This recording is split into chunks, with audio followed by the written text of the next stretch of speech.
अस्सलाम वालेकुम दोस्तों, उम्मीद है आप सब लोग खैरियत से होंगे। बात करेंगे पानी नहीं भाई, ये 7वीं वीडियो हो चुकी है कि मैं हर दफ़ा पहले जो है पानी बोल देता हूँ।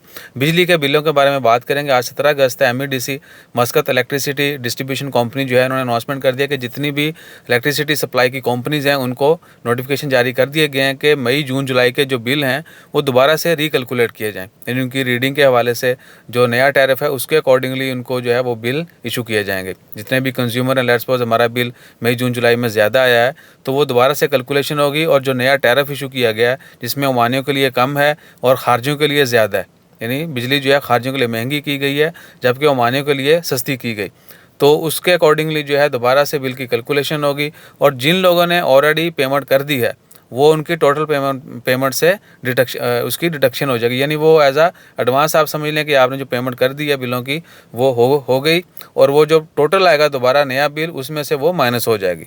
सो एक्सपेक्टेशन जो है वो यही है कि पहले या दूसरे हफ्ते, सितंबर के पहले दूसरे हफ्ते में ये सारा कुछ कंप्लीट हो जाएगा। अभी तक वो रिकैलकुलेशन का सिलसिला जारी है।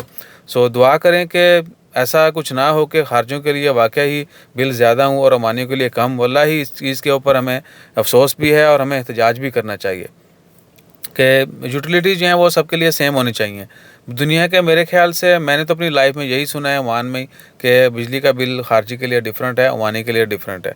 सो एनी हो, वी विल बेयर इट। और ऑप्शन भी तो कोई नहीं ना। अपना ख्याल रखो, दुआ में याद रखो।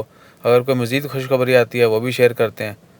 जज़ाकल्लाह, अल्लाह हाफिज़। और ए मुँह आहो, अल्लाह हाफिज़।